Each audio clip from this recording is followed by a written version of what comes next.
What's good, YouTube? It's your boy Humble Warrior. Back at you guys with another video. This time talking about Sheduer. I know I put out a video a while ago. I just forgot what the video was about. It's been so long ago. But the Cleveland Browns did release their QB roster, and currently Sheduer is fourth on the depth chart, which sparked a lot of anger. I know Shannon and Ocho spoke on it about how disingenuous of a move that was by Cleveland, because they also went out and signed Tyler Huntley to the squad, more like a camp arm, because Sheduer is dealing with arm soreness. Dylan Gabriel has a hamstring issue. Kenny Pickett has a hamstring issue. And Joe Flacco right now is penciled in as a starter. So, with that being said, I think Sheduer himself has played very well in camp, given the conditions and given what team he may have played with in terms of the first, second, or third team. He's done a really, really good job at being proficient and effective when running the offense. They do play Friday night against the Carolina Panthers, which I'm going to watch that entire game to see how he actually does with live bullets. I'm also curious to see how his impact Friday night will deviate on the depth chart, because to me it really should be him and Dylan Gabriel right now fighting for that second and third spot. I think Kenny Pickett should be dropped off. I don't think Kenny Pickett is a really good quarterback. I think he had his chance in Pittsburgh. Granted, the way they did it in Pittsburgh was stupid, but he showed you what he was, so please believe him. Sheduer is unproven, but even I was skeptical of how he would perform at the next level. But it's training camp, and people have their own assumptions. Like I said, I'm not afraid to admit when I was wrong. So far, he has proven me wrong. He's been very, very proficient, like I said, effective, very accurate, and it seems like he's gotten a grasp of this offense much better than what he did when he first came to the door.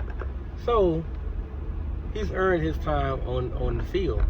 Now, like I said, the question becomes Friday night: how do they, how many quarters do they give him, and how he looks on those plays, downs, and distances. I, for one, want to see him at least put up a touchdown drive, maybe 2 touchdown drives, and then call it a night. I think as the preseason wears on, more and more people will probably gravitate toward the Cleveland Browns because of him. I saw his response to a reporter asking, about how he feels about the depth chart, and he, said he's been playing the same way he has been playing since in college. What you got from him in college, what you can get in the pros. The only thing I would say to him is do not hold on to that ball forever, because you took a lot of hits in college. They're not going to last long in the pros that way. Remember, in training camp, they're not allowed to hit you. So when preseason does start, they can hit you. You no longer have that red jersey on protecting you from your fellow defensive players and from the other team's defensive players, because even during the what they call it, the joint camps, the quarterback still wears the red jersey, which means they're not allowed to get touched. Once that jersey comes off, you're allowed to get touched. You can get hit, smacked, whatever you want to call it, and you have to get up from that. But I want to see how he does with either the first, second, or third stringers, whichever string that they put him in. I want to see how he performs. I think him and Genty have the most excitement coming to the season. A lot of people, because Genty plays Thursday night, so it's at 10 o'clock, so I don't think many people gonna catch that one. I want to try to stay up and try to catch it, but I doubt I will be able to. But I'm going to try. As far as Sheduer goes, I just want him to play with the poise and the confidence that he possessed in Colorado. And you can see it now. It's starting to ooze over. Like, you can see that he's beginning to believe that this is my team and they go as I go. he's not really worried about the depth chart composition because, of course, the Cleveland Browns are going to put him in that 4th spot position because of the way he was drafted. It has nothing to do with his productivity because productivity alone in camp has shown he should at least be 2nd, worst case scenario, right behind Joe Flacco. But how would that be spent if they put him at 2nd? What are they gonna say? Oh, he was handed that. They gave it to him because he's Deion's son. So put him in 4th place gives him more validation and more fuel to fight his way out of that depth. Because we already know once you hit the bottom of the depth chart, your next possible reality is being cut. And with them, I think after the 2nd preseason game, they start making those chop offs.